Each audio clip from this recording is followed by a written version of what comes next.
Good morning, everybody. It's me, Mitch. Welcome to Morning Coffee with Mitch, and it's Sunday morning, September 22nd. Drink it if you got it.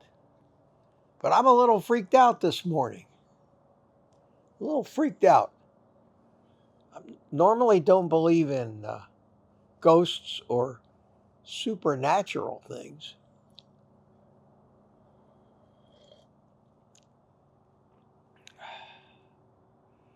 But when I came out into my kitchen this morning, this thing was sitting in my coffee maker. I didn't put it there.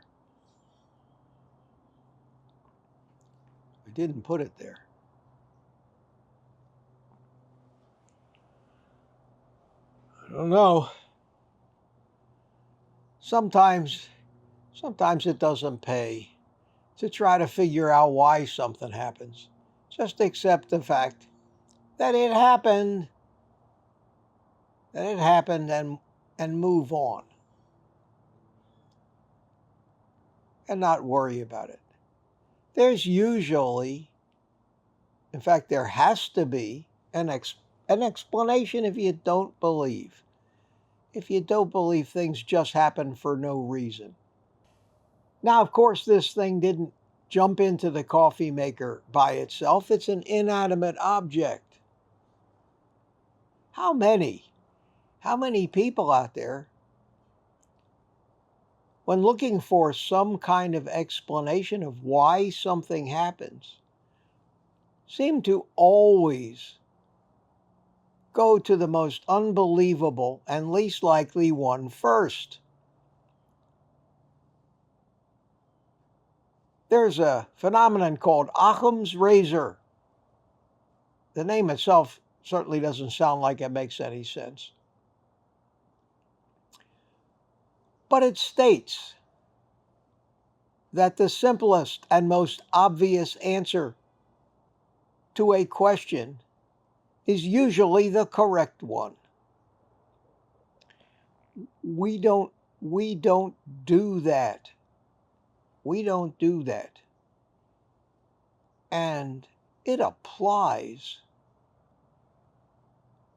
to so many areas of health and diet. It makes us want to believe stuff that, if you start to analyze it or think about it or have common sense or live in a world of reality, you have to scratch your head and wonder why and how so many people accept the bullshit that they hear over something that actually makes more sense. Maybe it's because they want to believe it. We believe a lot of things we believe because it's what we want to believe. And we're not ready to accept something, logical as it may be, realistic as it sounds, that goes against the things that we want to be true. There's a lot of that crap in the advice that's given to people about how to be healthy. The search for that magic pill, for example. For me, it drives me to keep repeating a simple and logical message over and over and over and over again until I think I can't say this anymore. People are just getting tired of hearing it.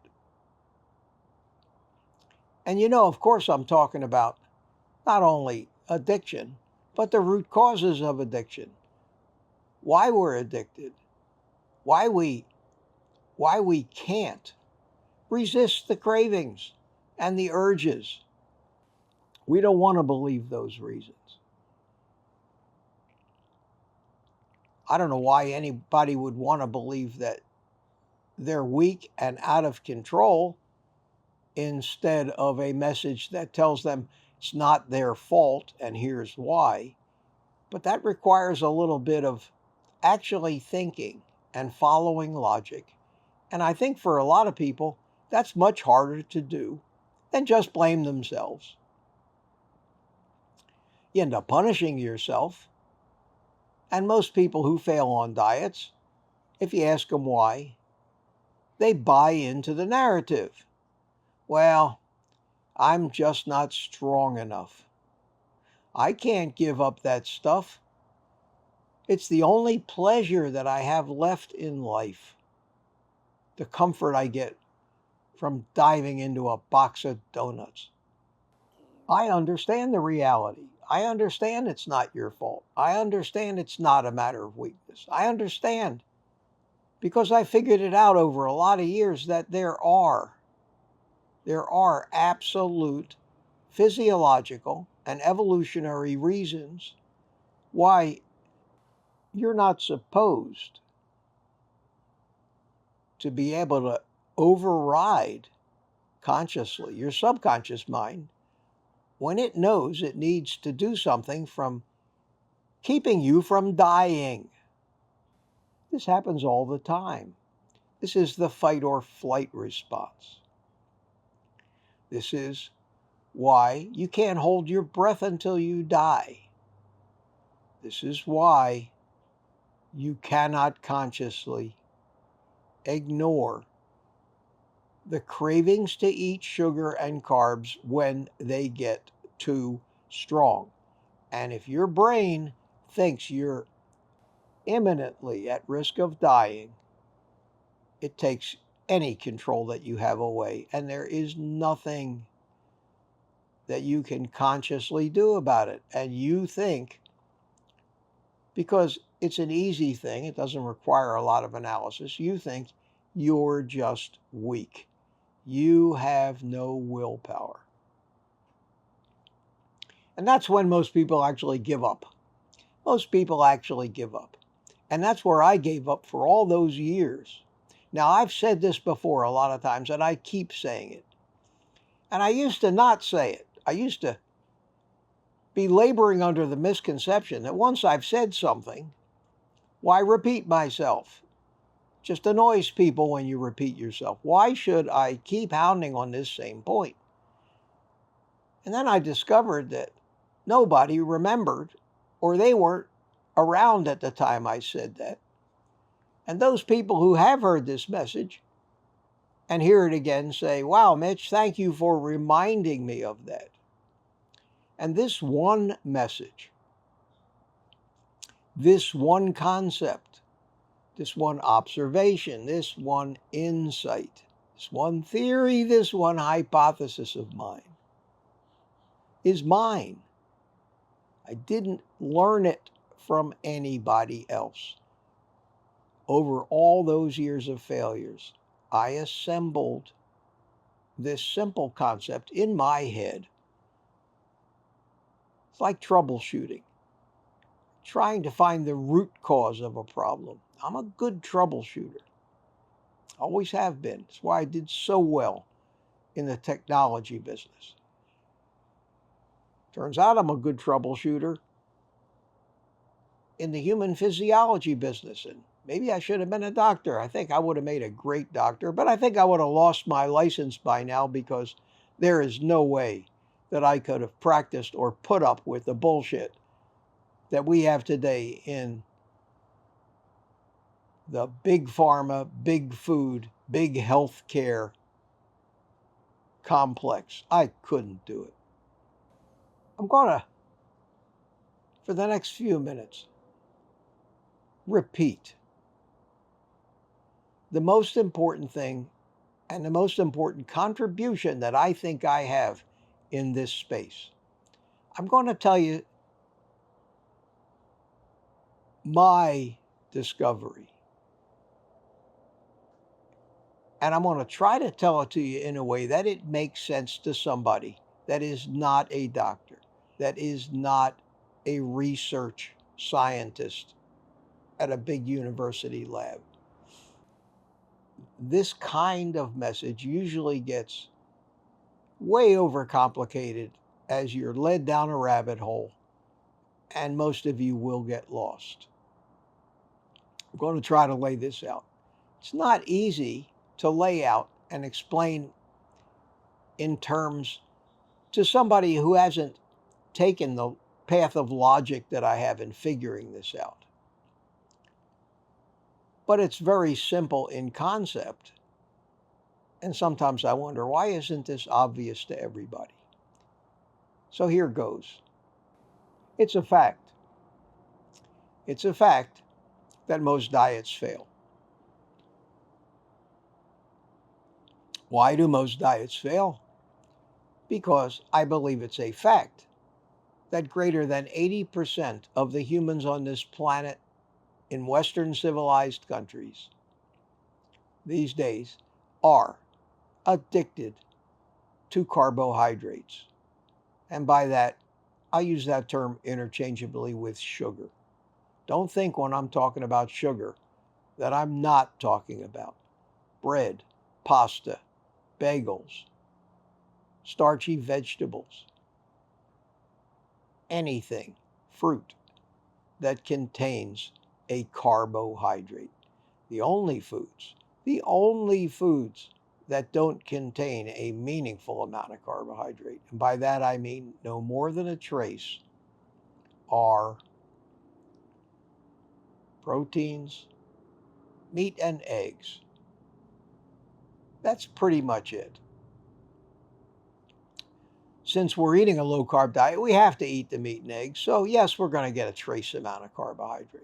But what we're not getting is 300 to 500 grams of this stuff a day. We're not eating hundreds of pounds a year of refined sugar on top of the natural sugars that occur in most carbohydrate-rich foods.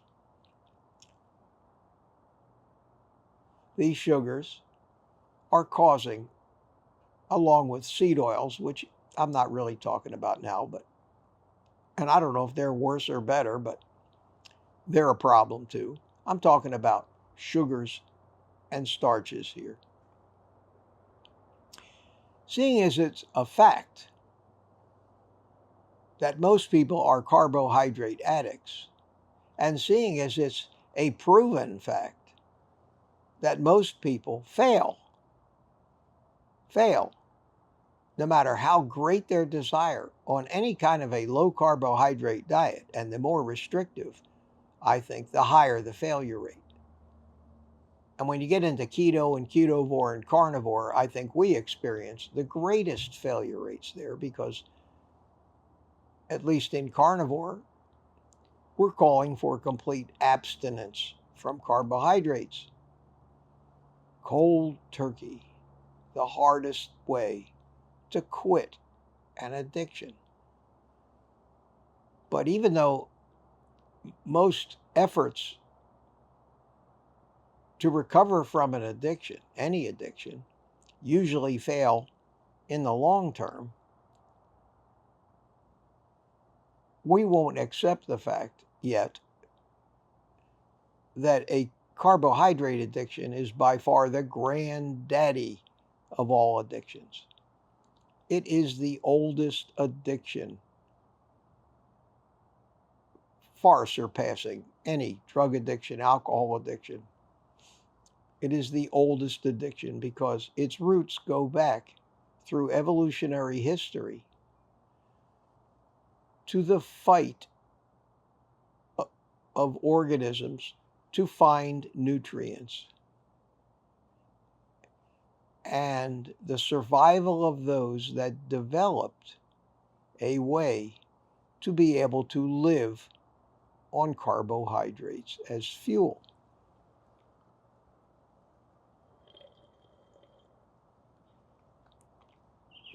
So let's summarize where we are so far. We know we have a health problem: obesity, diabetes, and so many other chronic conditions caused by excessive consumption of sugar. We know that we're carbohydrate addicts, and when our brain thinks we need sugar, we crave sugar.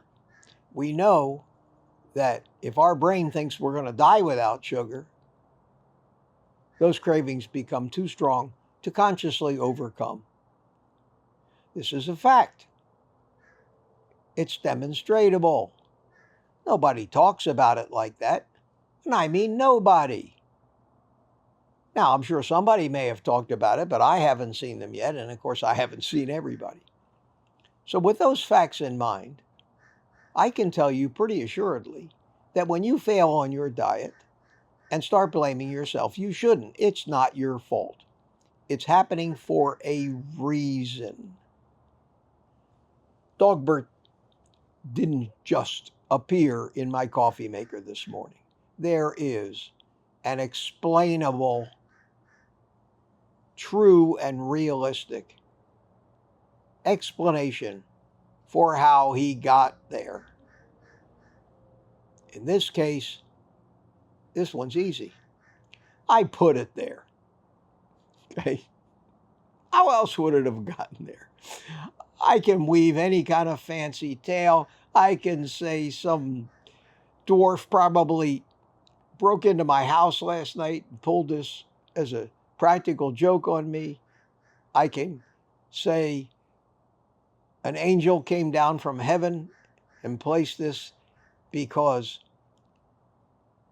you all wanted me to be drinking out of my Dogbert cup this morning again because you got a charge out of it yesterday. I can make up all kinds of alternative explanations, but the fact is there is only one real truth, one real path of how that cup got there. And there is only one real path of how you got to be the way you are and how we developed our relationship with sugar and carbs so that what we experience today can be explained. Understanding that explanation is optional, but I think it's helpful. Accepting that what I just said is true is absolutely necessary and mandatory if you can accept what I tell you that I have found I needed to do to actually outsmart that mechanism that had controlled me most of my life. And isn't that what we're trying to accomplish? We're trying to thwart those cravings so that we can allow our body time to make the physiological and physical changes to its biochemistry, to the way it processes energy, to its basic metabolism itself. And those changes will wipe out what it was that had caused these uncontrollable cravings in the first place. In other words, make your cravings go away. I figured out how to do that, and it sounded crazy and unorthodox, but it worked for me. It's the reason why I'm here on YouTube. I started preaching this well over a year ago. I put out videos, what to do in the first 30 days. It wasn't what you normally heard. It certainly wasn't what you normally heard from an entire world and industry of people telling you how to lose weight, which diet to be on, how much exercise to do. Generally, profit motive driven programs. The simplicity of my approach is elegant and easy to understand, and maybe the easiest to actually execute, because it's the only method of starting a diet which tells you to eat food until you can't eat anymore. And people go, well, that doesn't make any sense. I'm trying to lose weight. And everybody knows that you have to eat less and move more. We have been brainwashed so long with bullshit that we fail. It's impossible. We should know by now that a calorie deficient, exercise overabundant lifestyle can only lead to a broken metabolism, pain and torture, and increased cravings, and gaining back more weight than you lost if you managed to do this for a while, and crippling your metabolism from that point going on, where you just do it again, cripple your metabolism more, till you end up dying at a young age from all of these chronic diseases and obesity. I come along and say, don't let yourself get hungry.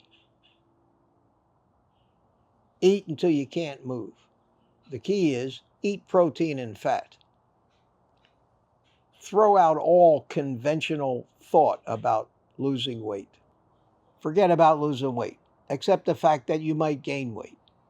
Be okay with that. Your goal is to never let yourself get hungry. Period. That's it. I tell people your only job in the first 30 days of starting carnivore is to eat. It sounds like strange advice. People think I'm out of my friggin' mind. I tell them, eat. Do you know how many people so far have left me comments and sent me emails saying that after all these years doing what I suggested was the first time anything ever worked and they are successful and now their cravings have gone away and they are getting healthy and losing weight? How many? I feel like a preacher in a church where people are standing up testifying. It's a beautiful thing. It's not just me. This can actually work. Is it guaranteed to work? No, I don't know how broken you are. I don't know anything about you. You may have a serious medical condition. You may have to perish the thought, turn yourself over to the medical community and hope they don't kill you. But for most people, I think you have this power in your own hands if you can just go against that conventional wisdom and everything you've been taught your whole entire life. Your one job during the first 30 days is to eat.